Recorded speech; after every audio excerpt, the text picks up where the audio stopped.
बहुत बहुत स्वागत आप सभी का इंडिया न्यूज में। मैं हूं आपके साथ शिव शंकर उपाध्याय।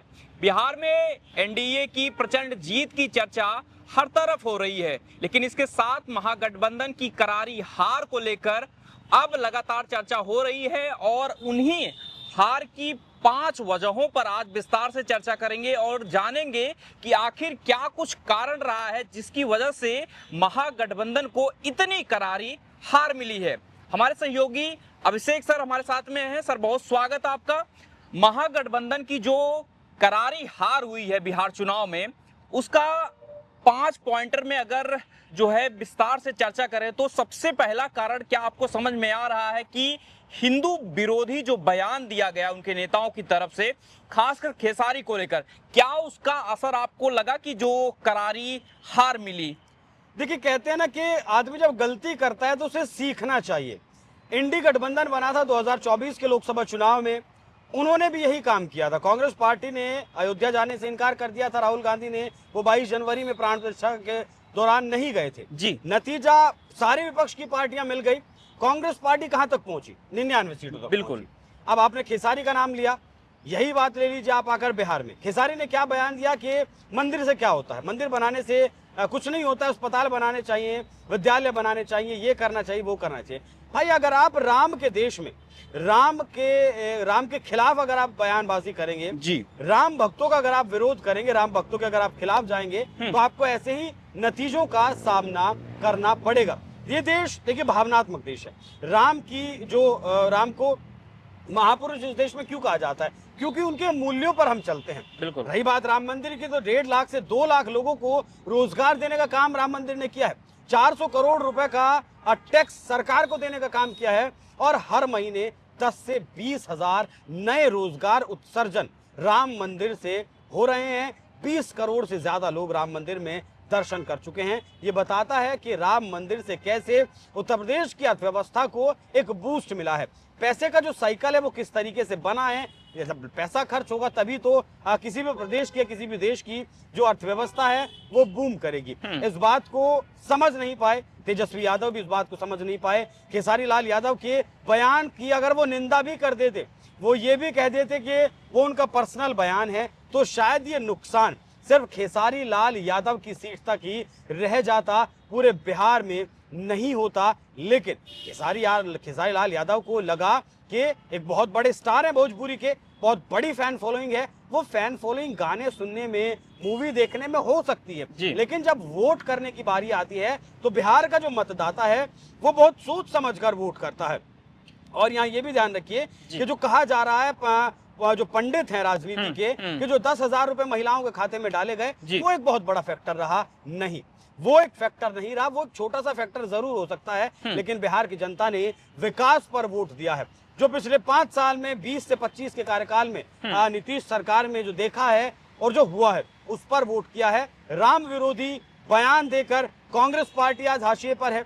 राम विरोधी बयान देकर आज आपका अखिलेश यादव की पार्टी हाशिए पर है। राम विरोधी बयान देकर आपकी हाशिए पर पहुंच जाती है। कौन पहुंच जाती है? अब बिहार में कांग्रेस भी पहुंच जाती है और आरजेडी भी पहुंच जाती है। अगर तेजस्वी यादव में जरा सा भी सेंस ऑफ ह्यूमर होता तो वो इंडी गठबंधन ने जो गलतियां की थी, अखिलेश यादव ने जो गलतियां की थी, उनसे सीखते। लेकिन वो रास्ते पर किसके चले? लालू यादव के रास्ते पर चले, वो इंडी गठबंधन के रास्ते पर चले और वो अखिलेश यादव के रास्ते पर चले, जिसका खामियाजा उन्हें भुगतना पड़ा। और जाहिर सी बात है बिहार में भी अगर प्रभु राम की जो बात करें तो प्रभु राम को लेकर जो आस्था है, क्योंकि ज्यादातर लोग जो बिहार में हैं हिंदू हैं और उनको राम को लेकर हिंदुओं में कितनी बड़ी आस्था है ये किसी से छुपा हुआ नहीं है और जाहिर सी बात है इसका असर बिहार चुनाव में देखने को मिला। लेकिन सर हम दूसरे कारण की तरफ बढ़े, जो करारी हार मिली है उसमें आपको क्या लगता है कि जो परिवार में जो आपसी कला है, जिस तरीके से तेज प्रताप को अलग किया गया, उनकी बहन ने भी अब जो है सामने आकर वो चीजों को, क्योंकि अब तक चुनाव का माजरा था इसलिए वो शांत बैठी थी, अब सामने आकर खुलकर बोल रही हैं, तो आपको लगता है कि इस करारी हार में परिवार की आपसी कला कितना बड़ा जो है योगदान दिया उनके करारी हार में? बहुत बड़ा फैक्टर है। देखिए, अगर लालू परिवार की बात करें तो लालू यादव प्रचार में बहुत ज्यादा दिखाई नहीं दिए। पार्टी उन्होंने बनाई, लालू यादव के अलावा तेजस्वी यादव, तेज प्रताप यादव, मीसा भारती और आपका रोहिणी आचार्य, जिन्होंने कल ही पार्टी और परिवार से नाता तोड़ा है जी। अगर ये लोग एकजुट होते तो जो लगभग 183 जनसभाएं, रैलियां तेजस्वी यादव ने की हैं, इतनी ही तेज प्रताप यादव कर सकते थे आरजेडी के लिए, इतनी ही मीसा भारती कर सकती थी, इतनी ही रोहिणी आचार्य कर सकती थी। एकजुटता का क्या होता है? एकजुट था एनडीए गठबंधन जी। वहां आपका नीतीश कुमार थे, वहां बीजेपी थी, वहां एलजेपीआर से आपका चिराग पासवान थे, उपेंद्र कुशवाहा थे, जीतन राम मांझी थे। सीट बंटवारा जिस वक्त हुआ, शिवशंकर, आपने देखा होगा कि थोड़े से विरोध के स्वर उपेंद्र कुशवाहा और जीतन राम मांझी की तरफ से आए थे। बिल्कुल। चिराग पासवान भी लगभग 32 सीटें मांग रहे थे।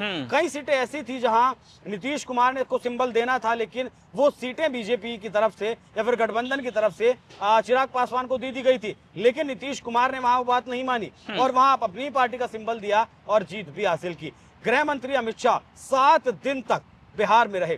छोटा नेता हो या फिर कोई बीजेपी के नेता को जिसे टिकट नहीं मिला, उसने निर्दलीय पर्चा भर दिया, ऐसे नेता हो, सबको पर्सनली उन्होंने बुलाया, बात की।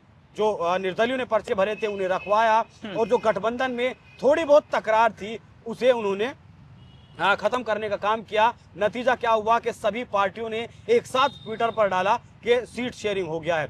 एनडीए ने मिलकर अपना एक घोषणा पत्र बनाया, मतलब एनडीए का घोषणा पत्र इस बार आया, बीजेपी का या फिर जेडीयू का अलग घोषणा पत्र नहीं आया, सबने मिलकर प्रचार किया। बीजेपी के जो मुख्यमंत्री थे उन्होंने एनडीए के लिए प्रचार किया, चिराग पासवान के लिए भी प्रचार किया, उन्होंने नीतीश कुमार की पार्टी जेडीयू के लिए भी प्रचार किया, जीतन राम मांझी की पार्टी के लिए प्रचार किया, उपेंद्र कुशवाहा के लिए भी प्रचार किया। ये होती है एकता की ताकत। मतलब अगर महाराष्ट्र से देवेंद्र फडणवीस आते हैं किसी सीट पर, उस सीट पर चिराग पासवान की पार्टी का उम्मीदवार है और वहां ब्राह्मण ज्यादा हैं, ब्राह्मण वहां उस सीट का भविष्य तय कर सकते हैं, तो उस सीट पर भेजा गया किसे? फडणवीस को। जहां मतलब एक फैक्टर हो सकता है कि हिंदू मुस्लिम ध्रुवीकरण हो सकता है, भले ही वहां किसी भी पार्टी का उम्मीदवार था, वहां योगी आदित्यनाथ को भेजा गया। योगी आदित्यनाथ की 20 रैलियां होनी थी, लेकिन होती कितनी है? 30 रैलियां होती हैं, एक रोड शो भी होता है। और स्ट्राइक रेट आप जानते ही, महाराष्ट्र से लेकर हरियाणा और हरियाणा से लेकर बिहार में क्या जबरदस्त स्ट्राइक रेट, जिस सीट पर योगी आदित्यनाथ जाते हैं। यही बात है, अगर पार्टी एकजुट होती तो तेज प्रताप यादव अलग से पार्टी बनाकर अलग कार्यकर्ताओं को लेते। भाई कुछ तो कार्यकर्ता तेज प्रताप के साथ भी आरजेडी के गए होंगे। अब तेज प्रताप यादव अलग से कोई कार्यकर्ता तो नहीं खड़े किए होंगे, वो तेजस्वी यादव से जो नाराज लोग होंगे वो तेज प्रताप यादव के साथ चले गए होंगे। मीसा भारती राजनीति में कितना एक्टिव रहती हैं, वो साथ दे सकती थी। लेकिन ये जो संजय यादव और रमीज का नाम लिया जा रहा है, बताया जाता है कि दिल्ली से वो इसके दोस्त हैं और तेज प्रताप यादव को पहले इसलिए अलग किया गया कि परिवार में कोई तेजस्वी यादव के खिलाफ प्रतिद्वंदिता ना हो सके। पहले परिवार की प्रतिद्वंदिता को खत्म किया जाए, उसके बाद आगे बढ़ा जाए। रोहिणी आचार्य भी चुनाव लड़ना चाहती थी, शायद वो छपरा से चुनाव लड़ना चाहती थी, वहां पर उनको तवज्जो नहीं दिया गया, तवज्जो दिया गया खेसारी लाल यादव को। और जिस तरीके से उनका बयान आया, उन्होंने कहा कि मारने के लिए चप्पल तक उनके ऊपर उठाई गई। तो इन चीजों को बिहार भी समझता है, इन चीजों को लोग भी समझते हैं कि जो परिवार का नहीं हो सका, जिसने सत्ता पाने के लिए अपने परिवार को अलग थलग कर दिया, बहनों को इज्जत नहीं दी परिवार में, वो क्या बिहार को इज्जत दे पाएगा? हालांकि तेजस्वी यादव ने एक भावुक संदेश दिया है, लेकिन वो भावुक संदेश काम नहीं आया। परिवार अगर एकजुट होता तो मुझे उम्मीद है कि नतीजे कुछ और हो सकते थे। लेकिन आप देखिए, तीसरे पॉइंटर की अगर बात करें तो आरजेडी का मतलब अब तक बिहार में लालू प्रसाद यादव की जो छवि है उससे जोड़कर देखा जाता रहा है। लेकिन इस बार जब महागठबंधन चुनाव और खास करके आरजेडी के जो पोस्टर आए उसमें लालू यादव गायब नजर आए, तो क्या लगता है? क्योंकि जनता भी आरजेडी का मतलब लालू से ही कनेक्ट कर पाती है। बिल्कुल, जनता का मतलब यही है आज भी। मतलब पहले नंबर पर लालू है, दूसरे नंबर पर तेजस्वी हैं। उसका उदाहरण समझिए आप, महुआ सीट से जहां से तेज प्रताप यादव चुनाव लड़ रहे थे। संतान किसकी है? लालू प्रसाद यादव की संतान है। 2015 में भी यहाँ से विधायक रह चुके हैं। जब 15 में विधायक थे, मंत्री बनाए गए थे, तो यहाँ मेडिकल कॉलेज भी खोलने का काम किया था, लेकिन जनता के लिए काम किया नहीं किया। हसनपुर भेज दिया गया 2020 में। फिर वापस जब अपनी पार्टी बनाई तो महुआ में आए। महुआ जो है वो यादव बहुल सीट है। 35% यहाँ इस सीट पर यादव हैं। वो 35% यादव अगर तेज प्रताप यादव के पास जाते, क्योंकि संतान तो लालू यादव की है, तो 44,997 वोटों से हार नहीं होती। एलजेपीआर यानी चिराग पासवान की पार्टी के उम्मीदवार से उन्हें हार का सामना करना पड़ा, पर लगभग 45,000 वोटों से हारे हैं। वो बहुत छोटी हार नहीं है, 1000, 2000, 500, 400 वोट से अगर हार जाएं तो समझ में आता है, लेकिन 45,000 वोट से हारना ये दिखाता है कि यादव और मुसलमान, साथ मुसलमान भी जोड़ लीजिए, आज भी लालू यादव को प्राथमिकता देते हैं। लालू यादव मतलब आरजेडी, और आरजेडी मतलब जो MY समीकरण था वो भी लालू यादव के साथ जाता है। और पिता की जिस तरह की से दुर्गति की गई, मुझे याद है जब टिकट बंटवारा हो रहा था तो लालू यादव के जो समर्थक थे उन्हें सिंबल दे दिया गया था, बिल्कुल, लेकिन ये कहते हुए उनसे सिंबल वापस मंगाया गया Tejashwi Yadav and company. Tejashwi Yadav and company में मैं संजय यादव और रमीज को जोड़ रहा हूं कि गठबंधन धर्म के खिलाफ है।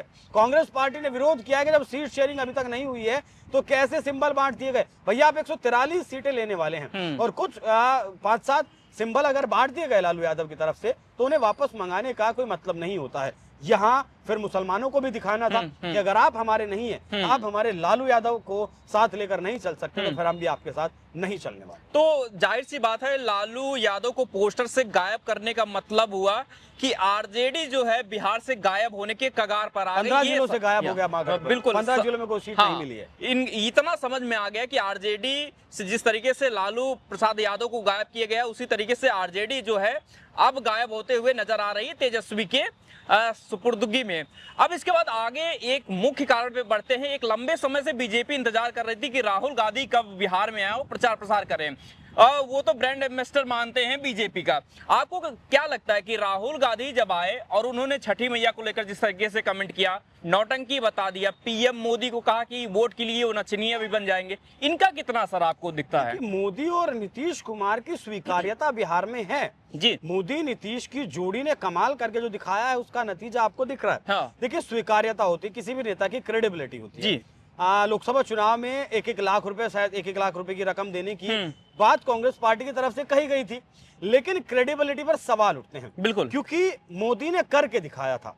पिछले 10 साल में मोदी ने करके दिखाया था, इस देश की अर्थव्यवस्था को बूस्ट देकर दिखाया था, किसानों को लगातार जो आर्थिक सहायता दी जाती है वो देकर दिखाया था, और जो वादे किए थे वो पूरे करके दिखाए थे। वो क्रेडिबिलिटी प्लस नीतीश कुमार की क्रेडिबिलिटी, जिस तरीके से मैंने आपको बताया कि 10-15 साल पहले अगर आप बिहार में जाएंगे तो आपको वहां हाईवेज नहीं मिलते थे, लेकिन 2020 से 25 के बीच में जिस तरीके से भारतमाला योजना के अंतर्गत सड़कों का एक जाल बिछाया गया है बिहार में। देखिए, कोई भी उद्योग लगाने के लिए कहीं पर भी आपको इंफ्रास्ट्रक्चर की जरूरत होती है। बिल्कुल, रॉ मटेरियल कैसे आएगा, कहाँ आएगा, कैसे वो माल बनने के बाद वापस जाएगा, उसके लिए सबसे ज्यादा जरूरत होती है सड़क की। सड़कों का जाल बिछाया, हाईवेज बनाए, बिल्कुल, उसके बाद जरूरत होती है सबसे ज्यादा बिजली की, और जरूरत होती है पानी की। पानी की तो खैर बिहार में कमी नहीं है, बिजली की जरूरत होती है।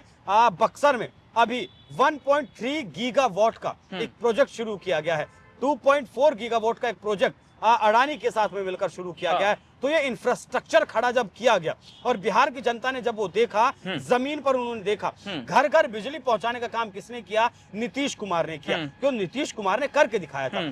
जीविका दीदी के तहत नीतीश कुमार 2007 में एक प्रपोजल लेकर गए थे यूपीए की गवर्नमेंट के पास, जो रिजेक्ट कर दिया गया था यूपीए की तरफ से। उसके बाद वो वर्ल्ड बैंक जाते हैं, वहां से लोन लेकर आते हैं और वो महिलाओं के लिए रोजगार शुरू करते हैं। 40 सेंटर बिहार में बनाते हैं। तो महिलाओं ने देखा है कि उनके रोजगार के उत्सर्जन के लिए नीतीश कुमार लगातार काम कर रहे हैं। उसके बाद उन्हें 10-10 हजार रुपए की राशि दी जाती है और कहा जाता है कि इनसे आप कोई भी छोटा व्यापार शुरू करिए, वो व्यापार अगर चलता है तो फिर सरकार आपको 2 लाख रुपए देगी। तो ये होती है क्रेडिबिलिटी। राहुल की बात हम कर रहे थे क्योंकि राहुल ने बिल्कुल, मैं वही कह रहा हूँ। एक तरफ मोदी नीतीश की क्रेडिबिलिटी, दूसरी तरफ राहुल गांधी, जो जब टिकट बंटवारे का नंबर आया या फिर जब पीक पर बिहार का चुनाव था तो राहुल गांधी 15 दिन के लिए कहाँ चले जाते हैं?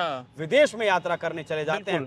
जब वोटिंग शुरू होना था 6 तारीख में, जब पहले चरण का मतदान था, तो राहुल गांधी 4 तारीख में कहाँ चले जाते हैं? मध्य प्रदेश चले जाते हैं। छठी मैया को लेकर जैसा उन्होंने कहा वो आपने देखा ही। और छठी मैया मतलब बिहार में एक कह सकते हैं कि रीढ़ है।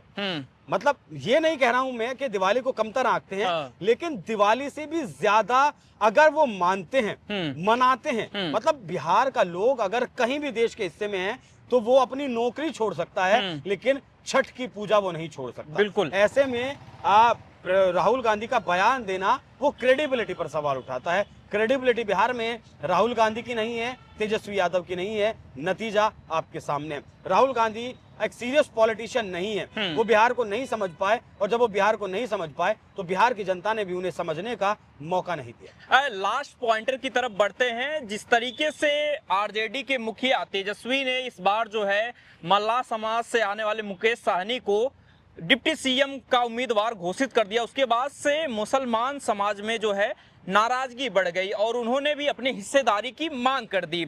लेकिन तेजस्वी ने कुछ भी खुलकर नहीं बोला, यही कहा कि चुनाव जीत जाएंगे तो हम ये कर देंगे वो कर देंगे, लेकिन मुसलमानों को भरोसा नहीं मिला। क्या लगता है कि इसका भी मुख्य कारण रहा है कि मुसलमान इस बार लगता है कि खिसक गए और बीजेपी की तरफ बढ़ गए, जिसका जो है खामियाजा इनको भुगतना पड़ा? यही वो दल है ना शिवशंकर जो इस चीज का नारा देते हैं कि जिसके जितनी हिस्सेदारी उसकी उतनी भागीदारी। बिल्कुल 17% मुसलमान है बिहार में और लगभग इतने ही आपके यादव हैं। बिल्कुल यादवों को कितना टिकट दिया गया? 56। बिल्कुल मुसलमानों को कितना टिकट दिया गया? शायद 20 या 21 टिकट मुस्लिमों को दी गई। तो क्या जिसकी जितनी हिस्सेदारी है उतनी भागीदारी आपने दी? जबकि आपको पता है कि लगभग 93% मुस्लिम किसे वोट करता है? आरजेडी को वोट करता है, तो 93% ही आप टिकट दे दिए होते। दूसरी तरफ जो मल्लाह समाज के आपने मुकेश सहनी की जो बात बताई, वो कहानी कुछ अलग थी। बिल्कुल तेजस्वी यादव नहीं चाहते थे, कांग्रेस पार्टी नहीं चाहती थी कि पहले ही मुकेश सहनी को डिप्टी सीएम पद का जो है चेहरा बनाया जाए। असल में जब प्रेस कॉन्फ्रेंस की गई और तेजस्वी यादव ने बुलाया कि मुझे मुख्यमंत्री पद का चेहरा घोषित किया जाए, तो अशोक गहलोत को राहुल गांधी भेजते हैं। राहुल गांधी खुद नहीं आते, इतने बड़े नेता राहुल गांधी अशोक गहलोत को राजस्थान से भेजते हैं। पटना के जिस होटल में ठहरे हुए थे उस होटल में 11 बजे प्रेस कॉन्फ्रेंस होनी थी, लेकिन 10:30 बजे मुकेश सहनी अशोक गहलोत के कमरे में पहुंच जाते हैं कि मैं वापस जा रहा हूं, या तो मुझे डिप्टी सीएम का चेहरा बनाइए, नहीं तो फिर मैं इस गठबंधन में नहीं हूं। मतलब उस ऐन मौके पर किसी के पास कोई विकल्प नहीं था, मुकेश सहनी को ये पद देना पड़ा मजबूरी में। उसके बाद काउंटर करने के लिए, डैमेज कंट्रोल करने के लिए तेजस्वी यादव से एक छोटा सा बयान दिलवाया जाता है, माफ कीजिएगा अशोक गहलोत से एक छोटा सा बयान दिलवाया जाता है कि और भी मुख्यमंत्री होंगे। तेजस्वी यादव खुलकर नहीं कहते हैं कि मुस्लिम डिप्टी सीएम हम बनाएंगे, वो कहते हैं कि दूसरे धर्म से भी हम और डिप्टी सीएम बनाएंगे अगर हम सत्ता में आते हैं। क्या गुरेज था तेजस्वी यादव जब 17% मुसलमान आपको खुलकर वोट करता है, आपके पक्ष में खुलकर मतदान करता है, तो आपको ये कहने में क्या गुरेज था कि हम मुस्लिम समाज से भी एक डिप्टी सीएम बनाएंगे? तो जब आप खुले तौर पर मुसलमान को स्वीकार नहीं कर रहे हैं तो फिर मुसलमान आपको स्वीकार क्यों करे? नतीजा हुआ कि ओवैसी सीमांचल के इलाके में 5 सीटें जीतने में कामयाब रहे। तेजस्वी यादव से ज्यादा भरोसा उस बयान के बाद उन्होंने ओवैसी पर दिखाया, और पटना के आसपास तो नीतीश कुमार के पैठ मुस्लिम वोटर हैं ही, साथ में जो 10-10 हजार रुपए महिलाओं को दिए गए, वो महिला मुस्लिम समाज की हो, यादव समाज की हो, उसने भी भले ही छोटी मात्रा में लेकिन बीजेपी की तरफ शिफ्ट होने में उस तेजस्वी यादव के बयान ने मदद की है। तो ये 5 प्रमुख कारण रहे हैं जो कि महागठबंधन को करारी हार दिलाने में एक बड़ी वजह बने हैं। बाकी आपका क्या कुछ कहना है, इसमें से सबसे मुख्य कारण क्या रहा है महागठबंधन की करारी हार को लेकर, हमें जरूर बताइए। बाकी आपका विस्तार रूप से विश्लेषण करने के लिए बहुत बहुत शुक्रिया, धन्यवाद।